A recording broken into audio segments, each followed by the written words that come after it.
there's things you could do to improve, and you know what they are. And there's small steps that you could take, that you might take, that would put you in that direction. And then the question is, are you big enough to take those small steps? Are you capable of grappling with the fact that you're fundamentally flawed to the point where you have to break things down into almost childlike steps in order to manage them? And the answer to that is, yeah, you are. Most people have things they avoid, and they're afraid of. So I would say to some degree, it's the lot of everyone. People vary in the degree to which they've conquered that. And you do meet people from time to time who are extraordinarily disciplined. But most of the time they've got disciplined in exactly this manner. It's through slow incremental improvement. And then you challenge yourself. It's like, well, could I do this? That would be better. And you find out. And then you think, well, is there something slightly larger and more challenging that I could do? That would be better. And you try it and you find out. And as you try it and you find out, generally you get better at it and you can take on larger and larger challenges.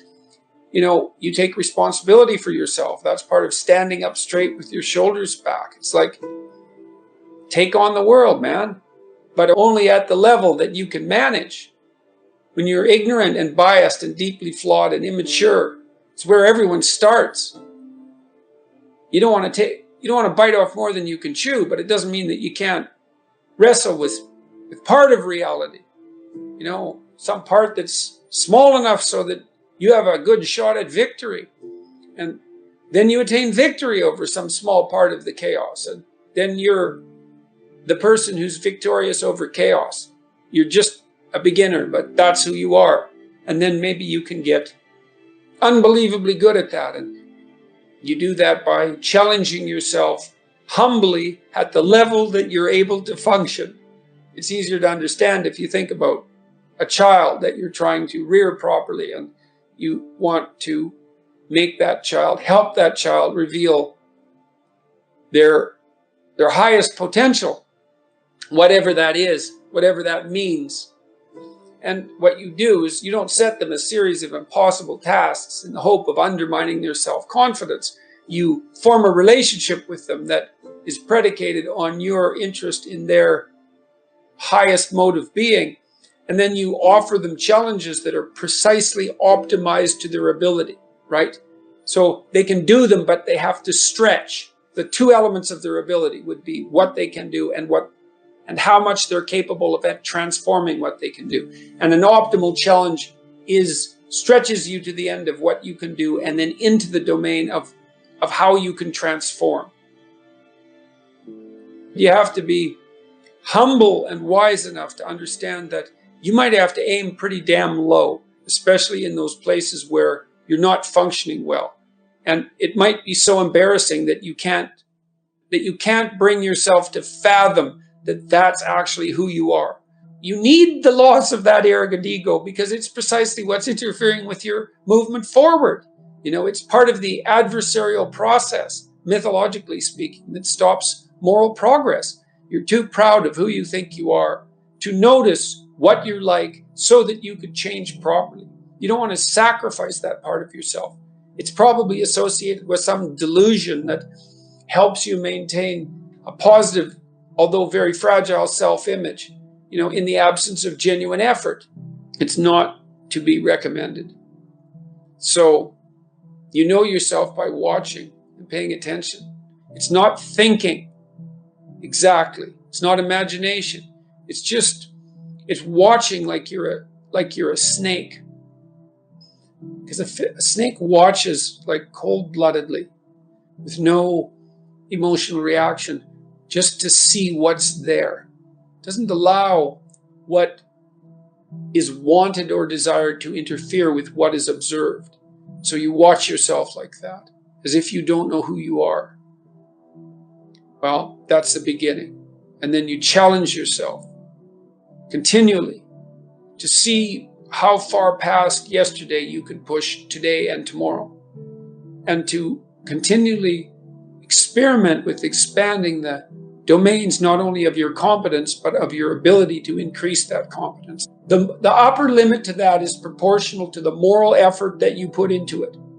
The more that's guided by the highest of all possible visions, right? The alliance with the highest of all possible conceivable good.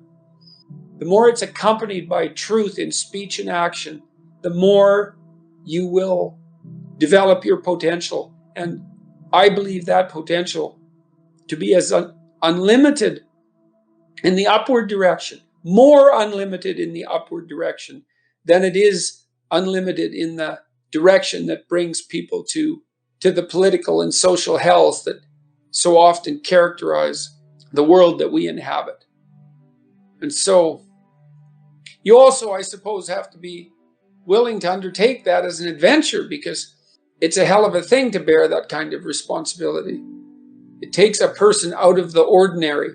It takes them out of themselves. But there's deep meaning to be had in it, and there isn't anything better that you can do.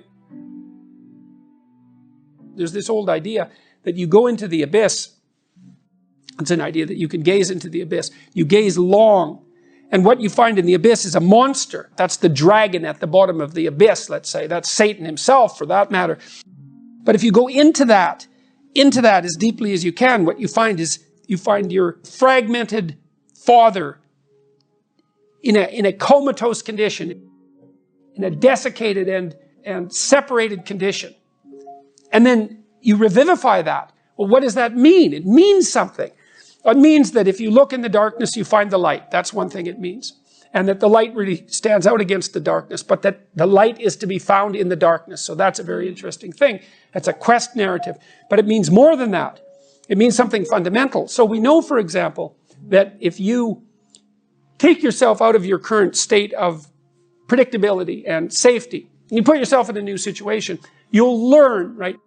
You'll incorporate new information. So that's a cognitive issue.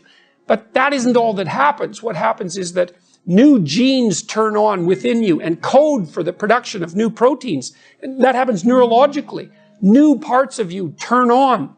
And so the idea is that if you can move yourself out into the world and push yourself out against a maximum array of challenges, more and more of you turns on. And then the question would be, well, what would you be if all of you that could be turned on was turned on? And the answer would be, you would be the resurrection of the ancestral father. That's what you would be. And so that's why Christ says, I am the way and the truth and the life, and no one comes to the Father except through me. What that means is that if you take on the unbearable burden of being voluntarily, then that transforms you into the ancestral father. And that's true. And so that's unbelievably optimistic. It's so interesting because it's dark beyond belief. Well, the world is characterized by suffering and by malevolence of a depth that's virtually beyond comprehension. But if you choose to comprehend that, what you discover in that is the light that destroys the darkness. And that's really something to discover. There isn't a discovery that's more profound than that. That's the search for the Holy Grail or the Philosopher's Stone, all of that. If you actually want something, you can have it. Now the question then would be, well, what do you mean by actually want? And the answer is that you reorient your life in every possible way to make the probability that that will occur as certain as possible. And that's a sacrificial idea, right? It's like, you don't get everything. Obviously. But maybe you can have what you need. And maybe all you have to do to get it is ask.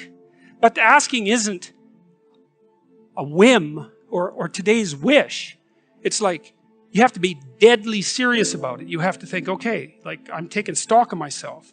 And if I was going to live properly in the world and I was going to set myself up such that being would justify itself in my estimation, and I don't mean as a harsh judge, exactly what is it that I would aim at? You could try this. This is a form of prayer, knocking. Sit on your bed one day and ask yourself, what remarkably stupid things am I doing on a regular basis to absolutely screw up my life? And if you actually ask that question, but you have to want to know the answer, right? Because that's actually what asking the question means. It doesn't mean just mouthing the words. It means you have to decide that you want to know. You'll figure that's out so fast it'll make your hair curl. You're perfectly capable of thinking. God only knows how. You're perfectly capable of immense feats of imagination and dream and fantasy. It's God only knows how you do all of that. What would happen if you consulted yourself about the best possible outcome for you? You might get an answer. In order for us to set things right, we have to understand that we have to take on that burden of ultimate responsibility. Not only as if it's ours, which it is, but as if there isn't anything better that we could do. And you have an ethical obligation to lift the heaviest load you can possibly conceive of. And that's the primary call to adventure in life. You need a meaning in your life to forestall the suffering and to make you strong enough to resist malevolence. Where's the meaning to be found? Rights, impulsive pleasure, and happiness? No. Responsibility? Oh, who would have guessed that? It's not part of the narrative. What makes life worth living is to pick up, take its catastrophe and embrace it and carry it, and to realize through that process who you are. When I talk to audiences about the relationship between responsibility and meaning, they inevitably go dead silent. There's not a rustle, there's not a cough. It's like, is that the secret? Is that the secret?